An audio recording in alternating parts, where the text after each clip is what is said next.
বক্তব্য আমি শুরু করেছিলাম আজকের এই আধুনিক বিশ্বে যারা গণতন্ত্রের ধ্বজাধারী, মানবতার দার্স প্রদানকারী, এদের এই বুলি, এদের এই মিষ্টি কথা, এগুলো সব মিথ্যা। এবং এটার বিপরীতে আপনাকে ইসলামকেই দাঁড় করাতে হবে ইসলামের নিজস্ব বৈশিষ্ট্যের উপর, ইসলামের নিজস্ব গুণের উপর, এবং এর বিপরীতে ইসলামই দাঁড়িয়ে থাকবে এবং ইসলামী বিজয় হবে। কেননা পৃথিবীর আর কোনো বিষয় আমেরিকার মানুষকেও শান্তি দিতে পারবে না। আমেরিকার মানুষও অতিষ্ঠ হয়ে যাবে। শান্তি কোথায় পাবে? ইসলামে পাবে। দলে দলে ইসলাম গ্রহণ করা ছাড়া আমেরিকার মানুষও বাঁচার রাস্তা নাই। নাহলে ওদের ছেলে মেয়েরাও নিরাপদ নয়, শয়তান শেষ করে দেবে, ধ্বংস করে দেবে। তাহলে আমেরিকা, ইউরোপ, ইংল্যান্ড সবার বাঁচার রাস্তা কি? ইসলাম। এই জন্য ইসলামকে তার আসল অবস্থার উপর টিকিয়ে রাখা এবং আপনার এবং আমার কাজে কর্মে ইসলামকে ফুটিয়ে তোলা। যে ইসলামটা কি, এটা আমার আচার ব্যবহার দেখে মানুষ বুঝতে পারবে, আমার কথা দেখে বুঝতে পারবে। তো এই যে ইসলামের নিজস্ব স্বকীয়তার বাইরে গিয়ে ওই সমস্ত পাশ্চাত্য কিছু থিওরিকে সর্বশেষ কথা মনে করা, যেন এরপর আর কোনো কথা নাই, একে প্রশ্ন করার কোনো সুযোগ নাই, এটা থেকে বের হয়ে আসতে হবে। আর এই পাশ্চাত্য থিওরিগুলো ধর্মনিরপেক্ষতাবাদ, সেকুলারিজম, লিবারেলিজম, এরা যে আমাদের ধ্বংস করতে চায় তার প্রমাণ আর দেওয়ার কিছু নাই। তার প্রমাণ তারাই করে দিয়েছে যে তারা কি চায় এই মিথ্যা কথাগুলো দিয়ে। তাহলে শয়তানের এই ষড়যন্ত্রগুলো থেকে আমাদের বাঁচার জন্য আজকের আলোচনায় কয়েকটা বিষয় তুলে ধরেছি। 1 নম্বর তুলে ধরেছি সিয়াম, 2 নম্বর তুলে ধরেছি সালাত, এবং শেষ করব জিকির দিয়ে। আল্লাহ সুবহানাহু ওয়া তাআলা বলেন, ওয়া আকিমিস সালাতা লিযিকরি। জি, মহিলাদের প্যান্ডেলেও আপনারা নিজ দায়িত্বে দান সংগ্রহ করেন। ওয়া আকিমিস সালাতা লিযিকরি, সালাত প্রতিষ্ঠা করো আমাকে স্মরণ করার জন্য, আমার জিকিরের জন্য। তো সালাত জিকির, সালাত জিকির, এই জন্যই সালাতের কোনো এক্সকিউজ নাই।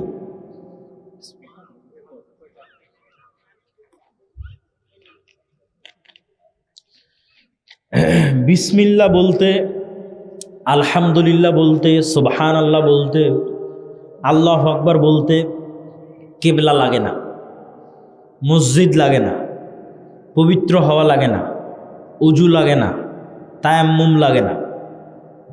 জিকির সবসময় করা যায়। সালাত জিকির, সালাতকে বলা যায় ওয়াকিমিস সালাতা লিযিকরি, সালাত জিকির। তার মানে সালাত বসে আদায় করতে পারছি না, দাঁড়িয়ে পারছি না, কেবলা নাই, কাপড় চোপড় নাই, পবিত্র হওয়ার ব্যবস্থা নাই, তাহলে আমি একটা উলঙ্গ মানুষ, কেবলা চিনি না, কোনো এক অন্ধকার ঘরে প্যারালাইজড অবস্থায় পড়ে আছে। তাহলে তখনও তো আমি জিকির করতে পারবো ভাই, তখনও তো আমি আলহামদুলিল্লাহ বলতে পারবো, আল্লাহু আকবার বলতে পারবো, ব্রেন যতক্ষণ সজাগ আছে, সচেতন আছে। তাহলে তো কোনো মাফ পাওয়ার কোনো রাস্তা নেই। কেন? সালাত জিকির। কি দিয়ে মাফ নেবেন? তখনও শুয়ে থেকে কেবলাবিহীন অবস্থায়, উজু তায়াম্মুমবিহীন অবস্থায়, কাপড়বিহীন অবস্থায়, হাত পা নড়ানোবিহীন অবস্থায়, রুকু সিজদাবিহীন অবস্থায় জিকির তো করতে পারবেন। ওটাই তো সালাত। তাহলে সালাতের মধ্যে পুরোটাই জিকির। কিভাবে? আপনি দেখেন, আজান দিয়ে শুরু হচ্ছে, আল্লাহু আকবার, আল্লাহু আকবার, এই পুরো আজান জিকির। অজুর শেষে যে দোয়া বলছেন সেটা জিকির। আল্লাহু আকবার বলে সালাত শুরু করছেন, এই আল্লাহু আকবার জিকির। সালাতে যে কোরআন পড়ছেন, সূরা ফাতিহা পড়ছেন, পৃথিবীর শ্রেষ্ঠ জিকির কোরআন। আল্লাহু আকবার বলে রুকুতে যাচ্ছেন, এই আল্লাহু আকবার জিকির। সামি আল্লাহু লিমান হামিদা বলে রুকু থেকে উঠছেন, দিয়ে বলছেন রব্বানা লাকাল হামদ, এটা জিকির। এগুলো একটার মধ্যেও কোনো দোয়া নাই, এগুলো জিকির। রুকুতে বলছেন সুবহান রাব্বিয়াল আযীম, এটা জিকির, এখানে কোনো দোয়া নাই। আল্লাহু আকবার বলে সিজদায় যাচ্ছেন, বলছেন সুবহান রাব্বিয়াল আ'লা, এটা জিকির, এটার মধ্যেও কোনো দোয়া নাই। দোয়া করার সুযোগ দেওয়া আছে সালাত আদায়কারীকে একমাত্র সালাম ফেরানোর পূর্বে, আর বাকি পুরো সালাত, উত্থান পতন, উঠা বসা, রুকু সিজদা, এটা হচ্ছে জিকিরের সর্বশ্রেষ্ঠ ফরম্যাট। জিকিরের শ্রেষ্ঠতম ফরম্যাট হচ্ছে সালাত।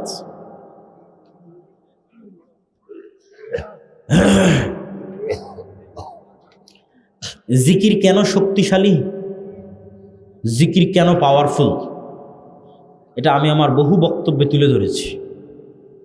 কিছু মানুষ না বুঝে না জেনেই একটা সমালোচনা করে বসে থাকে। আল্লাহ সুবহানাহু ওয়া তাআলা কথা বলেন এবং আল্লাহ সুবহানাহু ওয়া তাআলার কথা বলার আওয়াজ আছে, শব্দ আছে। কেউ যদি আল্লাহ সুবহানাহু ওয়া তাআলার কথার আওয়াজ এবং শব্দকে অস্বীকার করে তাহলে সে মুতাজিলা এবং কাফের হয়ে যাবে। আল্লাহ সুবহানাহু ওয়া তাআলা মুসা আলাইহিস সালামকে যখন ডাক দিয়েছেন, এটা বাস্তব, রিয়াল, সত্যিকার ডাক। যখন কথা বলেছেন মুসা আলাইহিস সালাম আল্লাহর আওয়াজ শুনেছেন, সে আওয়াজে তিনি কথা আল্লাহ সুবহানাহু ওয়া তাআলার সাথে কথা বলেছেন। তো আল্লাহ সুবহানাহু ওয়া তাআলার কথা, কালাম, আওয়াজ হচ্ছে কোরআন। এইটা বুঝতে হলে আপনাকে প্রথমে বুঝতে হবে যে আমরা যা বলি সব আওয়াজ। বাংলা বলতেছি না, এটা কিন্তু বাংলা নয়, এটা কিন্তু আওয়াজ। আমার ব্রেন কিন্তু এই বাংলাটা বোঝে না। আমার ব্রেন একটা কম্পমান ওয়েভ, ওইটা বোঝে। এটা যখন কানে ঢোকে তখন একটা কম্পমান ওয়েভ অবস্থায় ব্রেনে সিগন্যাল ঢোকে, কাঁপতে কাঁপতে কাঁপতে কাঁপতে কান রিসিভ করে, কানের পর্দায় গিয়ে আঘাত করে। তো কানের কাছে এটা আওয়াজ, আওয়াজ হিসেবে আসছে। এখানে যদি আপনি চাইনিজদের বসায় রাখেন আর আমি 1 ঘন্টা আলোচনা করলাম, চাইনিজরা বাংলা শুনবে না আওয়াজ শুনবে? আওয়াজ শুনবে। আপনি ওই যে গরু যে চিল্লাচ্ছে, হাম্বা হাম্বা করতেছে, আপনি কি শুনতেছেন? আওয়াজ শুনতেছেন। পাখি যে কিচির মিচির করেছে, আপনি কি শুনতেছেন? আওয়াজ শুনতেছেন।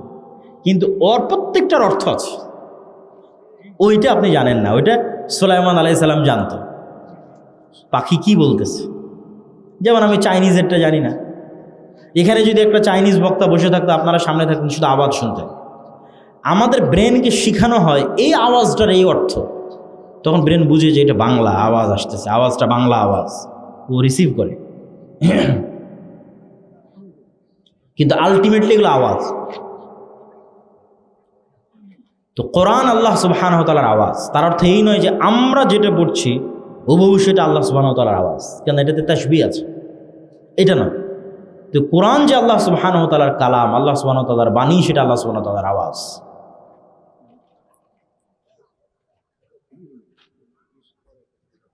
তো কোরআন শ্রেষ্ঠতম জিকির, উম্মতে মুহাম্মাদির উপর আল্লাহ সুবহানাহু ওয়া তাআলার শ্রেষ্ঠতম উপহার কোরআন।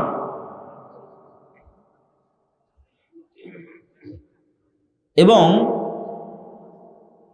এই পুরো পৃথিবী একটা আরেকটার সাথে কানেক্টেড, সম্পৃক্ত মূলত আওয়াজ দিয়ে। কেন ইউসাব্বিহু লিল্লাহি মা ফিস সামাওয়াতি ওয়া মা ফিল আরজ, আসমান জমিন এবং তার মধ্যে যা কিছু আছে তার সব কিছুই আল্লাহর তাসবিহ পাঠ করে। তাহলে প্যান্ডেলও আওয়াজ করে তাসবিহ পাঠ করতেছে, এই জামাও আওয়াজ করে তাসবিহ পাঠ করতেছে। ওই লেভেলের সূক্ষ্ম আওয়াজ শোনার সক্ষমতা আমার নাই, কিন্তু আওয়াজ করে তাসবিহ পাঠ হচ্ছে, জিকির হচ্ছে। এবং ইসরাফিল যে বাঁশিতে ফু দিবে, আওয়াজে পৃথিবী ধ্বংস হয়ে যাবে। এবং ইসরাফিলের বাঁশির আওয়াজে পুনরুত্থান ঘটবে। এটা এই সিস্টেম আল্লাহ দিয়ে রেখেছে, কেন এগুলো সব আওয়াজ বুঝে। আসমান জমিনে আওয়াজ বুঝে, প্যান্ডেলও আওয়াজ বুঝে। অন্য কোনো আওয়াজ বুঝুক আর না বুঝুক, জিকির বুঝে।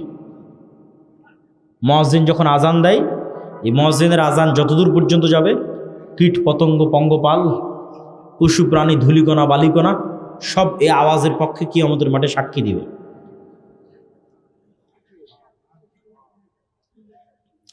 এবং কিয়ামতের পূর্ব মুহূর্তে মুসলমানদের শুধু আওয়াজ দিয়ে রাসূল সাল্লাল্লাহু আলাইহি ওয়াসাল্লাম স্পষ্ট বলছেন যে বানু ইসহাকের একদল লোক যুদ্ধ করবে, যারা কোনো অস্ত্র দিয়ে যুদ্ধ করবে না, শুধু জিকির দিয়ে যুদ্ধ করবে। তাদের মুখ থেকে একটা করে জিকির উচ্চারণ হবে, একটা করে প্রাচীর ভেঙে পড়ে যাবে, একটা করে জিকির উচ্চারণ হবে, শহর বিজয় হয়ে যাবে। সুলাইমান আলাইহিস সালাতু ওয়াস সালামের ঘটনায় কিছু কিছু মুফাসসির লিখেছেন যে রানী বিলকিসের সিংহাসনকে যে আনতে বলা হলো, তো একজন জিন ইফরিত সে বলছে, আপনি যে মাজলিসে বসে আছেন জাহাপনা, এই মাজলিস শেষ হওয়ার আগে আমি নিয়ে চলে আসবো। এটা সুলাইমান আলাইহিস সালামের পছন্দ হয়নি। সুলাইমান সালাম আরও দ্রুত চাচ্ছিলেন। তো আল্লাযী ইনদাহু ইলমুম মিনাল কিতাব, যার কাছে কিতাবের জ্ঞান আছে, এরকম একজন ব্যক্তি, তার নাম কোরআনে নাই, মানুষ কি জিন তাও বলা নাই, কিন্তু বেশিরভাগ মুফাসসিরগণের মন্তব্য যে তিনি মানুষ। তিনি বললেন চোখের পলক পড়ার পূর্বে নিয়ে আসবে।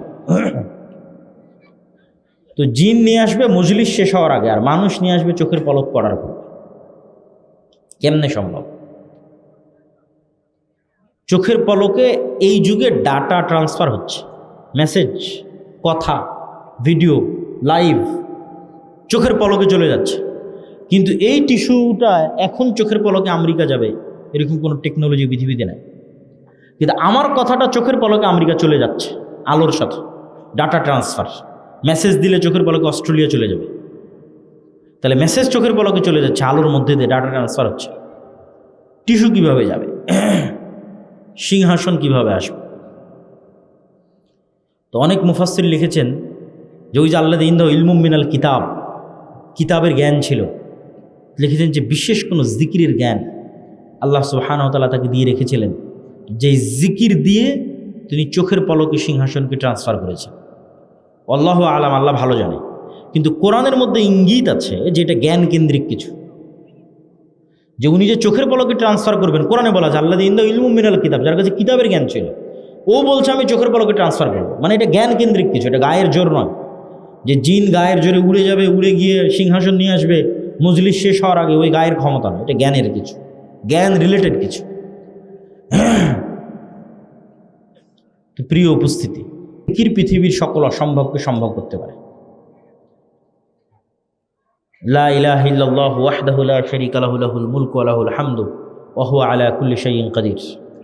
লা হাওলা ওয়া লা কুওয়াতা ইল্লা বিল্লাহ। লা ইলাহা ইল্লাল্লাহ, আল্লাহু আকবার, সুবহানাল্লাহি ওয়া বিহামদিহি সুবহানাল্লাহিল আযীম। এই যে জিকির, এই জিকির, যত জিকির আছে এগুলো পৃথিবীর যে কোনো অসম্ভবকে সম্ভব করতে পারে। শব্দের ক্ষমতা আছে এবং পাওয়ার আছে। পৃথিবীর সকল শয়তানি জাদু, তন্ত্র, মন্ত্র সব শব্দের পাওয়ার, আওয়াজের পাওয়ার।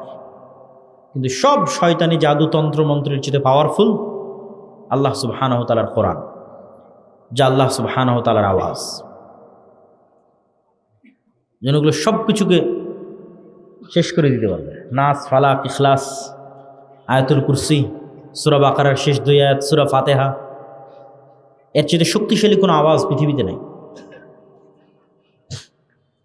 যেন পৃথিবীর সকল জাদু, সকল বদনজর, সকল তন্ত্র মন্ত্র, বদ জিন যা আছে সব শেষ। তো শুধু ওই পর্যন্তই সীমাবদ্ধ থাকবে এমনটা নয়, বরং মানুষ সকাল সন্ধ্যার জিকিরের মাধ্যমে সবচেয়ে বড় যে অর্জনটা করবে সেটা হচ্ছে সবচেয়ে সহজে যেই জিহ্বা দিয়ে শয়তান জাহান্নামে নিয়ে যেত, সবচেয়ে সহজে ওই জিহ্বা দিয়ে জান্নাতে চলে যাবে। আল্লাহু আকবার। সবচেয়ে ইজি, সহজ। খালি একটা সিদ্ধান্ত নিয়ে যদি আজকে এখান থেকে উঠেন যে আর মানুষের সাথে কোনো অপ্রয়োজনীয় কথা বলবো না, কোনো গীবত, তোহমত, চায়ের স্টল, আড্ডা, এই জিহ্বাকে আর এগুলো ফালতু কাজে লাগাবো না। যদি দুই একটা কথা বলি তাহলে কি বলবো? আল্লাহু আকবার, সুবহানাল্লাহ, আলহামদুলিল্লাহ, লা ইলাহা ইল্লাল্লাহ, সুবহানাল্লাহি ওয়া বিহামদিহি সুবহানাল্লাহিল আযীম। তাহলে খালি এই একটা ছোট্ট সহজ কাজ দিয়ে, যেটা দিয়ে আপনাকে শয়তান দ্রুত জাহান্নামে নিয়ে যেত, খালি জিহ্বাটা বন্ধ করে দেন, দিয়ে জিহ্বাটাকে আল্লাহর জিকিরে লাগান, আপনি অতি সহজে জান্নাতে চলে যাবেন। এই একটা শিক্ষা যদি নিয়ে আমরা আজকে উঠতে পারি, আমি কিন্তু বক্তব্য শেষ করে দিচ্ছি। ওস্তাদজি কত দূর? এই একটা শিক্ষা নিয়ে যদি আমরা উঠতে পারি, আর বক্তব্যের শেষে নির্বাচন কেন্দ্রিক যত গুনাহ বললাম, এটা হচ্ছে এই যে মাসিক আল ইতিসাম। এই মাসিক আল ইতিসাম আপনাদের এখানে আসে কিনা আপনাদের বাড়ি ঘরে প্রতিষ্ঠানে মসজিদে প্রতি মাসে মাসিকাল ইতিসাম আসা উচিত। আমি নিজে প্রতি মাসে মাসিকাল ইতিসামে লিখে থাকি।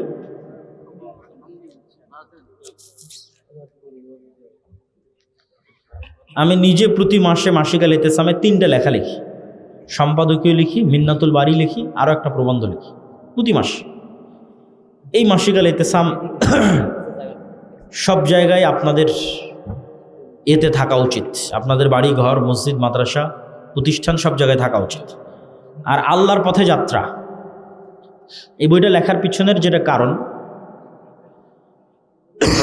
৩৬শে জুলাই ৫ই আগস্টের পর যখন বিভিন্ন দল মত সংগঠন রাজনৈতিক অরাজনৈতিক সবার সাথে উঠা বসা করার সুযোগ হলো, তখন আমি নিজে একটা জিনিস অ্যানালাইসিস করেছি যে এখন যারা আমরা পৃথিবীতে কাজ করছি তাদের মধ্যে ঈমান বিল গায়েবে ইয়াকিনের ঘাটতি আছে। আমার নিজেরও ঈমান বিল গায়েবে ইয়াকিনে ঘাটতি আছে, সবার ঈমান বিল গায়েবে ইয়াকিনে ঘাটতি আছে। আসলে মুসলমানদের যাত্রা শুরু হওয়া উচিত ওইটা দিয়ে। বহু বক্তব্যে আমি ব্যাখ্যা সহ বলেছি, বাংলাদেশের অন্তত 20 থেকে 50% মানুষের ঈমান বিল গায়েবে যদি ইয়াকিন না হয়, কেউ বাংলাদেশে ইসলাম প্রতিষ্ঠা করতে পারবে না, কেউ পারবে না। তাহলে বললেন যে হয়ে যদি যায়, যদি আপনাকে দেখাতে পারি ঈমান বিল গায়েবে ইয়াকিন ছাড়া যেটা হবে এটা পূর্ণাঙ্গ ইসলাম নয়, পূর্ণাঙ্গ ইসলাম পারবেন না। কেন? পূর্ণাঙ্গ ইসলাম যেদিন আপনি কায়েম করে দিবেন সেদিন বিশ্ব আপনার শত্রু হয়ে যাবে। বিশ্ব, এই যে সমস্ত নরপিশাচ নরপশু যারা আজকে বিশ্ব শাসন করতেছে, এই নরপিশাচ নরপশুরা আপনার অর্থনৈতিক অবরোধ দেবে। পাশের দাদা বাবুরা তো আছে, কয়টা রাজনৈতিক দল তাদের ইশতেহারে ভারতীয় আধিপত্যবাদ নিয়ে কথা বলেছে, প্রতিরক্ষা নীতি পররাষ্ট্রনীতি নিয়ে কথা বলেছে? কেউ কথা বলেন। কেন? সবাই জানে যে গোলামি হচ্ছে আমাদের নিয়তি, এই জন্য ওইটা নিয়ে কোনো আওয়াজ নাই, কোনো সাউন্ড নাই। আর যত নির্বাচনী তফসিলে যত জন জমা দিয়েছে তাদের হলফনামা, 90% 2-1% বাদ রাখতেছি, আল্লাহ ভালো জানে, তার বেশিরভাগই মিথ্যা। কে কত টাকার মালিক, কে কত টাকা ট্যাক্স দেয়, সব মিথ্যু। পুরো সিস্টেমটা মিথ্যা দিয়ে ভরা। তো আপনি যখন পূর্ণাঙ্গ ইসলাম কায়েমের ঘোষণা দিবেন, সবাই যখন আপনার বিরুদ্ধে অবরোধ দিবে, তখন তো আপনি এই যে এখন ইলেকট্রিসিটি চলতেছে, এসি ফ্রিজ চলতেছে, বিদেশ থেকে টাকা আসতেছে, সব তো বন্ধ হয়ে যাবে। খাবেন কি? গার্মেন্টস বন্ধ হয়ে যাবে, অর্ডার বন্ধ হয়ে যাবে, ব্যবসা চলবে কি দিয়ে? তখন বাংলাদেশের মানুষই রাস্তায় নেমে বলবে যে আর ইসলামের দরকার নাই, যে সেকুলার সিস্টেম ছিল ওটাই ভালো। তাহলে কখন বলবে না যে এই ইসলামের দরকার নাই? এটা কখন বলবে না? কখন ধৈর্য ধরে ওই যে আসহাবুল উখদুদের মতো আগুনে ঢুকে গেছে। আসহাবুল উখদুদ ঈমান পরিত্যাগ করেনি, আগুন চয়েস করে নিয়েছে। আসহাবে কাহাফ ঈমান পরিত্যাগ করেনি, হিজরতকে চয়েস করে নিয়েছে। কখন বাংলাদেশের মানুষ বলবে যে আম হাসিবতুম আন তাদখুলুল জান্নাহ ওয়ালাম্মা ইয়াতিকুম মাসালুল লাযীনা খালাউ মিন ক্বাবলিকুম মাসাতহুমুল বাসা ওয়াদ-দাররা ওয়া যুলজিলু হাত্তা ইয়াকুলা রাসূলু ওয়াল লাযীনা আমানু মাআহু মাতা নাসরুল্লাহ, যে জান্নাত কি যাওয়া এত সহজ? অতীতের মানুষদের উপর যে জুলুম অত্যাচার এসেছে তোমাদের উপর সেটা আসেনি? করাত দিয়ে চিরে দেওয়া হয়েছে ঈমানের জন্য, চিরুনি দিয়ে, লোহার চিরুনি দিয়ে আঁচড় কাটা হয়েছে ঈমানের জন্য। তো অতীতের মানুষদের উপর যেই পরিমাণ জুলুম এসেছে আসেনি তোমাদের উপর, তোমরা কেমনে জান্নাতে যাবে? তাহলে ওই লেভেলের ঈমান বিল গায়েবে ইয়াকিন যখন হবে আসহাবুল উখদুদের মতো, আসহাবে কাহাফের মতো, তখন বলবে ঠিক আছে, সাবারনা সামি'না ওয়া আতা'না, যা হয় হোক, ইসলামই হচ্ছে আমার স্বাধীনতা। তখন আপনি ইসলাম প্রতিষ্ঠা করতে পারবেন। আর 20 থেকে 50% মানুষের ঈমান যতক্ষণ এই লেভেলে না আসতেছে, তখন আমাকে প্রধানমন্ত্রী করে দিলাম বাংলাদেশে ইসলাম প্রতিষ্ঠা করতে পারবে, যেটা শতভাগ ইসলাম। তাহলে ঈমান বিল গায়েবে ইয়াকিন ছাড়া যেটা প্রতিষ্ঠা হবে সেটা কি? এটা কম্প্রোমাইজড ইসলাম, বিকৃত ইসলাম, পরিবর্তিত ইসলাম। আমাদের আব্বা আমেরিকা যে ইসলাম পছন্দ করবে সেই ইসলাম, মানে মুসলমানদের আব্বা আমেরিকা যে ইসলাম পছন্দ করবে সেই ইসলাম। নাহলে যেটাতে আব্বা নারাজ হবে ওইটা কিন্তু কেউ দিবে না, ওটা কেউ বলবেও না, ওটা কেউ চাইবেও না। কিন্তু আব্বাদের চরিত্র কেমন সেটা তো আপনারা দেখলেন, যে তারা যে এই পৃথিবী শাসন করার কোনো নৈতিক অধিকার রাখে না, সেটা তো আজকের পৃথিবীর সামনে স্পষ্ট, এবং আমার আলোচনা তো স্পষ্ট করেছি। তাহলে আপনার যুদ্ধটা আসলে ওখানে, যেই যুদ্ধটা আমরা ছেড়ে দিয়েছি ওটাই তো আসল যুদ্ধ। তখন এই বইটা আমার লেখা যে মুসলমানদের ইমান বিল গায়েবে ইয়াকিন লাগবে। এই বইয়ের অর্ধেকের বেশি আলোচনা শুধু ইমান বিল গায়েবের উপর, রূহ, নাফস, ফেরেস্তা, শয়তান, তাওহীদ, আল্লাহর পরিচয়, আল্লাহর গুণাবলী এবং সালাফে সালহিনের লেখা অসংখ্য বইয়ের সারমর্ম এই বইয়ের মধ্যে আছে, অসংখ্য বই। ইবনুল কাইয়িম রাহিমাহুল্লাহর অসংখ্য বইয়ের সারমর্ম এই বইয়ের মধ্যে আছে। শেখ সালেহ আল উসাইমিনের অসংখ্য বইয়ের সারমর্ম এই বইয়ের মধ্যে আছে। তো এই জন্য এই বইটা প্রত্যেকটা মসজিদ, মাদ্রাসা, স্কুল, কলেজ, ইউনিভার্সিটিতে রেখে প্রতি সপ্তাহে অন্তত দার্স দিতে হবে। 1 পৃষ্ঠা 2 পৃষ্ঠা পড়ে দার্সের আয়োজন করতে হবে। যারা অত্র অঞ্চলে